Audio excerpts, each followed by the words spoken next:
because it's like, that's not me. That's not me anymore. No, You know, it's somewhat like, you know, the difference between Blackbeard and Edward Teach and Our Flag Means Death. You know, yep, that's me, Edward Teach, born on a beach. Anyway, but there was this wonderful article that came out around the time that the Terror first started running in North America, and where basically they had just found the Erebus and the Terror finally, yeah. And they found it by, I don't know, talking to Inuk people and going like, did your great grandparents ever tell you anything about this? You know, it was like, yeah, actually they did. They said that they were in this area, they go to that area. Oh fuck. You know, it's like, there they are, stuck in the ice, la la la. When you think about it, this is kind of, I mean, even going back to kind of the days when the British Empire was at its height. I mean, how many horror stories are there of some you know, brave, you know, whatever, I shall not be intimidated, Brit saying, oh, I think for these silly native superstitions, I shall go into the valley and Jesus fucking Christ! If you're very lucky, the natives will save your arse and pull you. There's do you know there's the H. Russell Wakefield story, The Gorge of the Churels? Yes, that's amazing. That's beautiful. I love that. You know, there's a strong tradition of Indian horror that's developed over the last 20 years. And what I like is that it's moved from sort of imitative Bollywood horror where, you know, it's like what was it? It's like Nightmare on Elm Street, except it's a betal and or a vetala. Instead of a dead serial killer, and also there's musical numbers. Of course, you know? Exactly. But over the last 20 years, there's been this, you know, upswing of amazing indie horror, I guess. You know, horror where it's sort of like, no, we're actually making a horror movie. You know, it just happens to be. It just happens to be Indian, man. You know, and one of the best things that I've seen on Netflix, and, you know, it's like, I don't think that actual Indian people thought it was all that great, but I loved it, is this miniseries, I think it's 3 or 4 episodes long, called Betal, where there's this this military group is sent in to help a guy who wants to open up a what used to be a train track going inside a mountain, and it was discontinued, and the local people bricked it up for some reason, nobody knows why.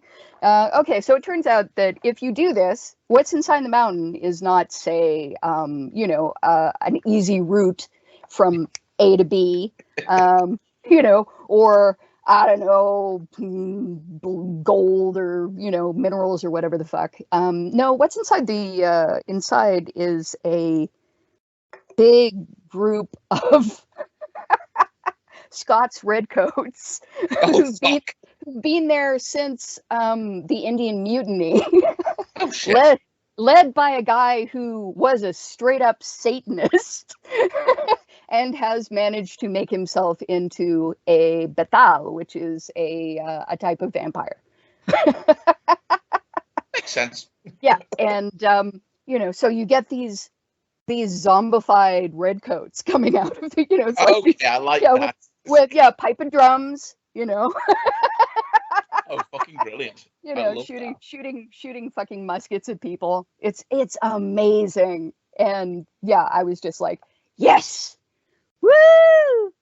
Anyway, so, yeah, if you want to see that, if you want to see something that reminds you of that story, you know, the ultimate, no, don't do that, that's a bad idea. And it's even better because it's 2 groups of Indian people saying, you know, the local people saying, no, don't do that, it's a terrible idea. And the, you know, the military people saying, get out of my way, it's you idiot. It's like, we've got all this technology. So there's I mean, again, that's kind of another kind of dichotomy. That is the sort of the secular kind of technocratic kind of mindset versus something. I mean, absolutely, but then also you have to factor in the fact that India was very much influenced by being occupied by the British. Yes, so yes, it's like, so. Hey, strangely enough, it's British people. Fucking British people. Yeah, we fucked up the whole world. What can we do? Yeah, not much, unfortunately. British people like hissing roaches. Okay, so this article that I briefly brushed past before we started this interesting sideline thing was one of the most amazing things about it was that having found the Terror in the Erebus, they continued to ask what knowledge had come down about, so what happened to the people from the Terror in the Erebus. And a couple of hundred years to get around to thinking of this. Yeah, exactly. It's like, it's not a fucking mystery, man. It's sort of like Roanoke, right? It's like, what do you think? Did they go to another, were they taken by aliens? Did they fall through a rift in time? Did they go to another fucking dimension? It's like, no. The people who lived in that area were like, oh, you poor bastards. It's like, yeah, you can join our tribe. That's fine. That's okay.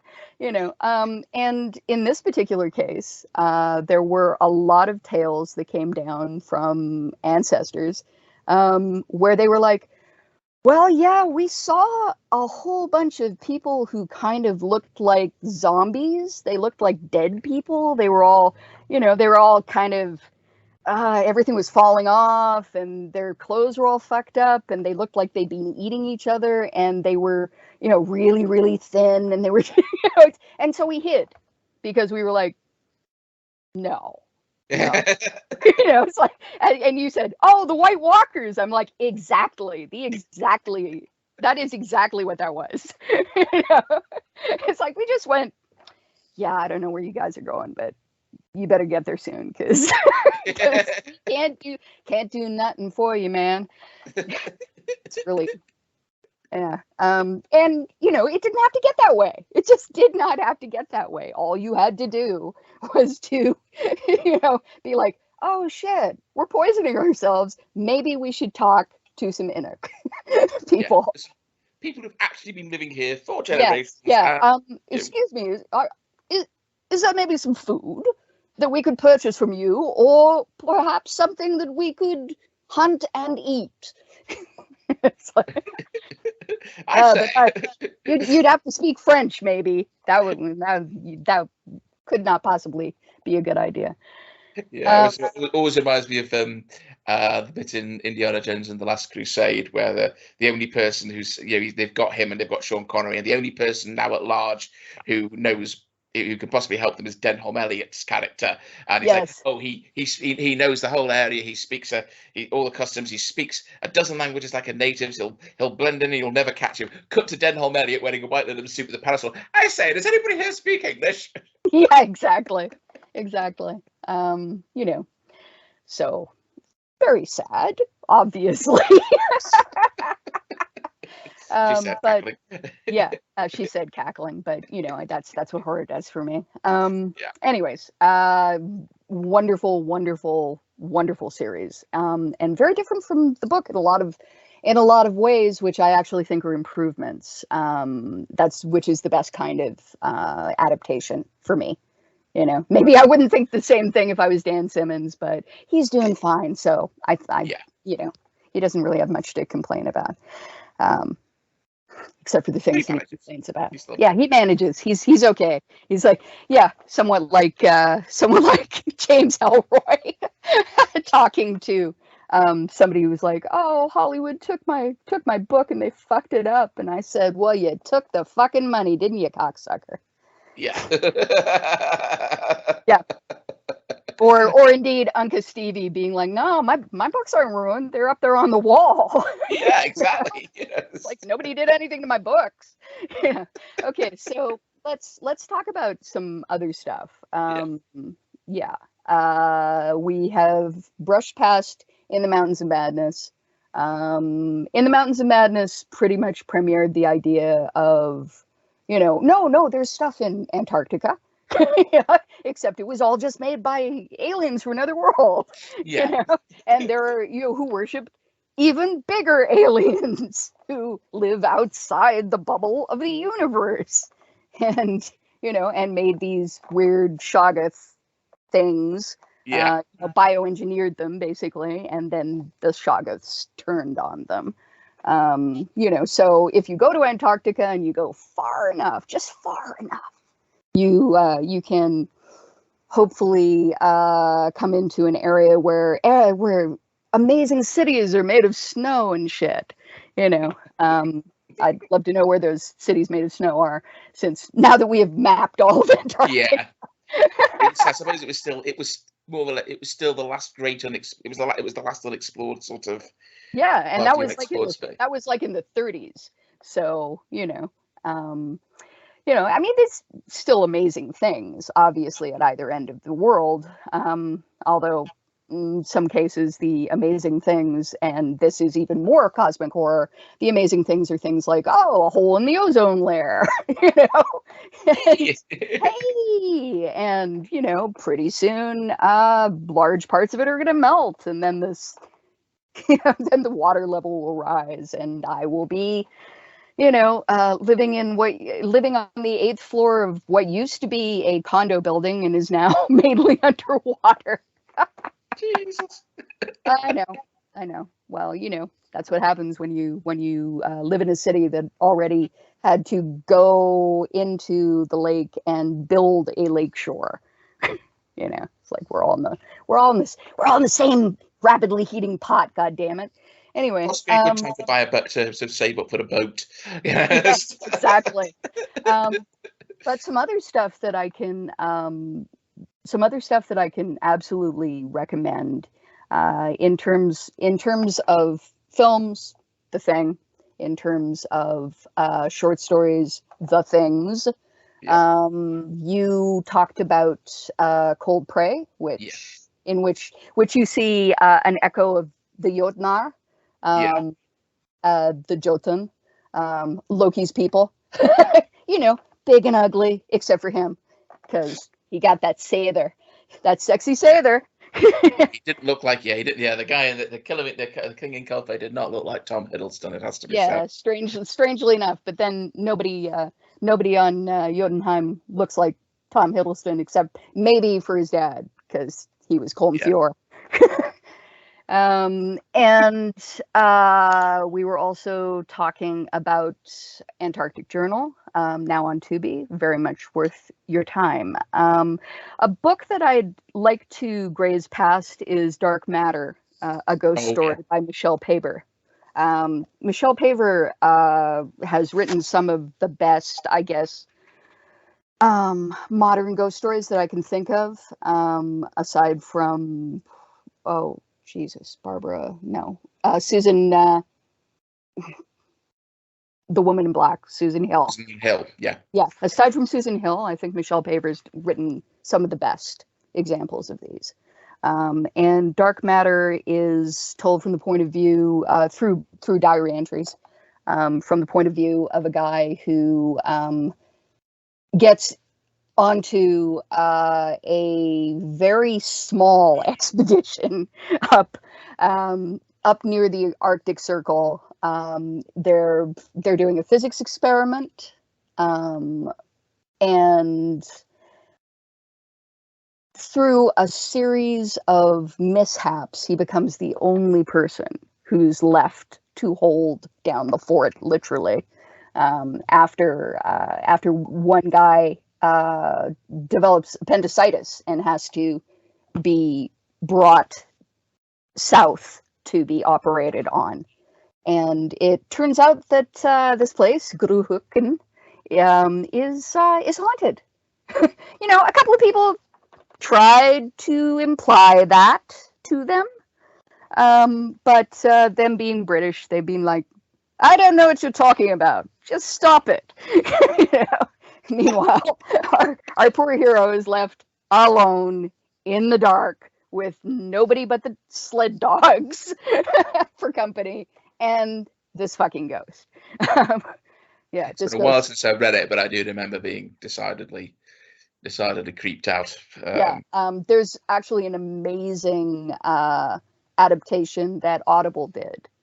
Okay. And that's very, very worth your time if you want to creep the fuck out of yourself. So yeah, Dark Matter by Michelle Paver. Great example of Arctic horror in the Arctic/Antarctic mode. And you had wanted to talk about Midnight Sun by Lance Campbell. Yeah. Although arguably, of course, in this case, it's more a case of the Arctic or Antarctic being brought to sort of everyday Britain. Yes, it's a wonderful example of something that you very rarely see, which is a person being haunted by an experience, and indeed by a landscape. The idea that, you know, I guess the implication is that there's a sort of daemon of the place that this guy has been, and it has attached itself to him and come back to England with him. Or implicitly some sort of possibly some sort of Lovecraftian entity. I mean, isn't the actual location called Stargrave? Which implies yes, it is. Yes, of course. Sort of...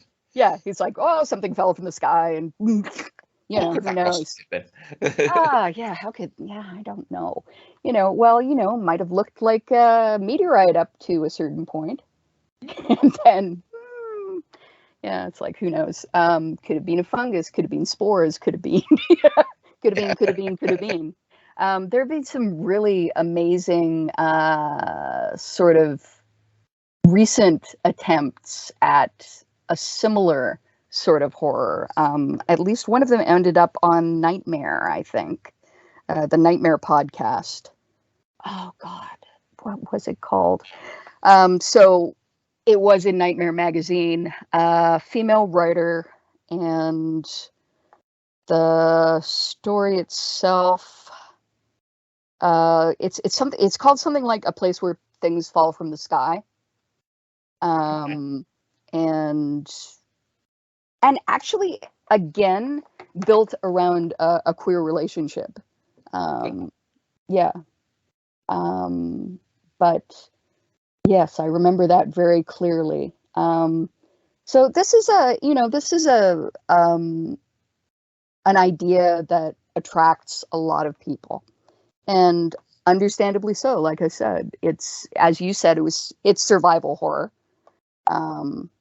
You know, and as I said, it's cosmic horror, and it's like the crossover of those two things. And in a lot of ways, it is the least controllable place. Yeah, hyper control versus total lack of control. And that, horror, chaos and obsession. Chaos and obsession are the two things which will always get you in the end, so to speak, in the end and in the butt. So it's in one of your stories. Yeah, absolutely. I think the sodomy has gone down on that sounds bad.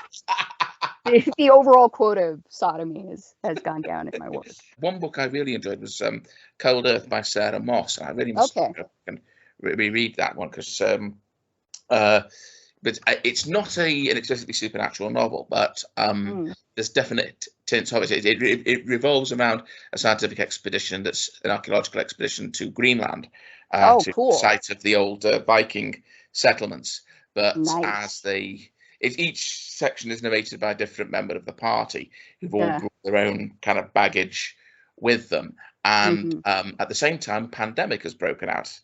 I mean, this was at least a good decade ago. Wow, that's great. Well before coronavirus, but of course, contact with the outside world is being lost, and it even seems possible at some points that, you know, they may be the last people left, or the civilization could be collapsing. Oh yeah, I see it. They're kind of being haunted by, they're being haunted by their own demons, by the ghosts of the the Dead Vikings, whatever. It's, I mean, as I say, it's not written. I don't think it's written as a horror novel as such. I doubt that Moss would necessarily regard it as a horror novel, but there are definite, you know, the